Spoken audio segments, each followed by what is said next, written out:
Hello, my name is Gary Wills. Welcome back to my channel. Last week was the 209th anniversary of the Battle of Villamuriel, so I thought I'd play out scenario 1 from my book, which covers the French morning attack. A little bit of campaign background. Wellington in October 1812 was retiring from Burgos, and he formed a line along the River Carrion from Palencia through Villamuriel de Carato down to Duenas in the south. And McCune, who led the advance guard, attacked Villamuriel in the centre of the line with his own 5th Division of the Army of Portugal. I want to make a couple of points about the battlefield before we start. The River Carrion, following lots of rain, was in full flow and could only be crossed at the bridge and at the ford at Calabazanos. The other feature worthy of note is the dry Canal de Castilla, which had not been finished when the war broke out, so it appears like a trench, an empty trench across the whole battlefield. And these are the orders of battle. The Allies were commanded by Major General John Oswald of the 5th Anglo-Portuguese Division, including the Portuguese Brigade of Spry, and they were supported by a brigade of the 1st Division of the 6th Spanish Army under Pascal de Lignan. Altogether about 5,500 men and 6 guns. McCune's 5th Division of the Army of Portugal comprised 8 battalions of line infantry, supported by 5 guns of the divisional artillery, plus 5 horse artillery guns from the reserve of Suam's army. Altogether about 4,650 men, plus 10 guns. In terms of the game itself, I was using Black Powder 2nd edition, using 15mm figures and therefore the centimetre scale, where everything in the rules is read in centimetres rather than inches. I applied a few special rules: no firing if you moved more than once during a turn. Division generals provided re-rolls, as in the 2nd edition rules. I used the staff ratings to reflect the performance of the brigades on the day. So Spry's staff rating is artificially low because his brigade did nothing during the battle. The buildings can't be garrisoned because both sides were worried about the wine that was freely available, and following the drunkenness in Torquemada a couple of days before. I use a slightly different way of representing skirmishers also.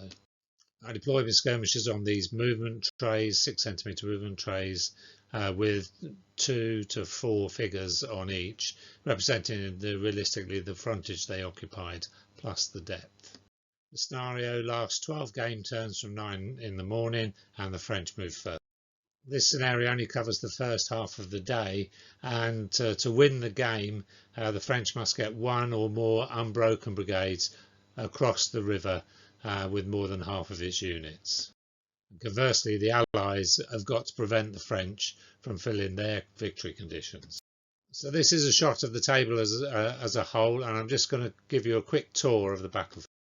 And here you can see the 2 brigades of McCune's division in battalion columns, lined up sheltering behind the monastery at Calabazanos. At the bridge, which is being prepared for demolition, Pringle has the light companies of both British brigades with their Brunswick Earls light infantry supports deployed either side of the bridge. Lawson is on a mound with his artillery at the entrance to the village. But most of the British infantry is sheltering in the dry canal bed. On the hills above, on the British left, are the Spaniards of Lignan's brigade. And on the other flank you can see, also in the dry canal, Spry's Portuguese battalions with the 8th Caçadores deployed forward at the ford, defending it in 2 parts. And this is the map from my book showing the historical deployment. The only difference I did with this is I deployed the 2nd, 4th in the canal with the rest of Pringle's brigade rather than in the village street. So on to the game proper, and we're seeing the situation at the end of turn 3 where the French artillery have managed to deploy forward so they can fire on Lawson's artillery on the mound. Meanwhile, the French skirmishers have deployed to approach the bridge and the ford at Calabazana. While at Calabazana, slowly the French infantry are trying to make their way forward towards the bridge. Pringle at the bridge has wasted no time in getting the bridge demolished. The work was done quickly by the engineers, and his light troops are deployed to defend the ford next to the bridge. We're now at the end of turn 6, and Barnes has brought his 2 battalions of the 38th Foot out of the canal and lined them up in support of the 1st 9. And this is response to the initial advance of Darnold's battalions of the 15th Linear and 66th Linear. Meanwhile, at the ford at Calabazanos, the skirmishing duel between the numerous French skirmishers from Darnold's brigade and the 8th Castores starts in earnest. Meanwhile, Montfort has been slightly less successful in bringing his brigade forward in support of Darnold's. We're now at the end of turn 7, and Darnold's brigade have found the ford by the bridge, and the 2 battalions of the 15th line have advanced across it. But the lead battalion, as you can see, has been disordered shown by the red token, by the fire of the British troops. The 2nd 15th charged past their leading battalion into the 1st 38th. Unfortunately, they did not win the ensuing melee, and they were forced into line and disordered. Meanwhile, Macoun has decided that the best strategy in this case is to try and bring his whole division across by the bridge, and so Montfort has moved his men forward, committing to the attack at the bridge. However, the skirmishers at the ford at Calabazanos were busy inflicting casualties and disorder on Hill's Caçadores. Now in game turn 8, and the first thing of note is that the 1st 15th tried to charge home on Lawson's artillery. Unfortunately, they were only broken by the closing fire of the artillery, and this resulted in them being removed from the table. And as if that wasn't bad enough for the French, the 2nd battalion of the 15th lost their melee against the 1st 38th, and that resulted in another break test in which they were also broken. Undeterred by these events, Darnold worked hard to bring forward the 66th Linear, and he was supported by Montfort's 4 battalion. Meanwhile, at the ford of Calabazanos, the long skirmish continued. We're now at the end of French turn 9, and the 4th 66th, undeterred by the fate of their compatriots, have charged home on the shaken 1st 38th and scored 3 excess casualties in the melee, and this resulted in that unit being broken and removed from play. As part of the supporting units break tests, the 1st 9th were forced to retire as a result of their test. So we can see the situation at the end of turn 9, during which the Allies fell back and tried to form a line alongside the 1st 9th. You can see at the top of the graph Linion's brigade in support, but also Prillinger has started to bring his battalions from the canal to support Barnes's brigade. Meanwhile, at Calabazanos, the skirmishers trade blows inconclusively. Back at the bridge in French turn 10, the 6th Battalion of the 66th tried again to charge Lawson's artillery without success, being forced to retire and shaken in the process.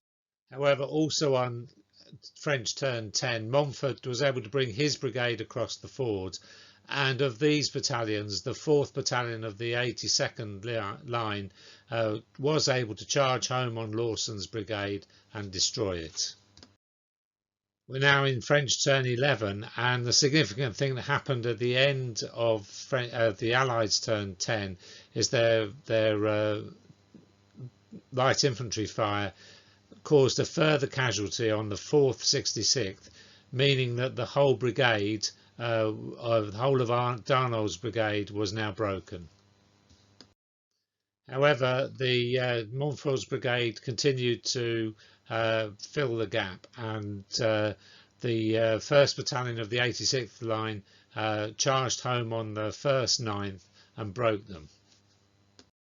However, the 5th Battalion of the 82nd line tried to charge home on the battalion of the 30th and 44th, the 2nd battalions thereof, foot, but was broken in the ensuing close combat.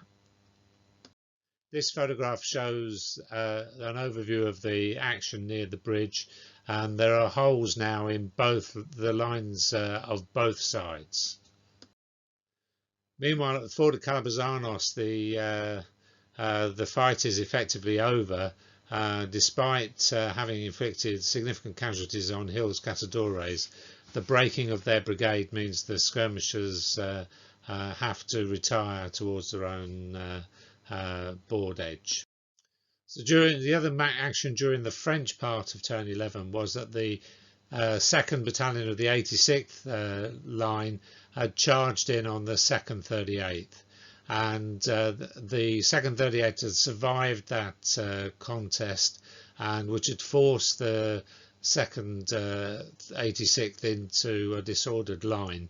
However, in their own turn, the close combat went decidedly against the 38th, and they were broken as a result.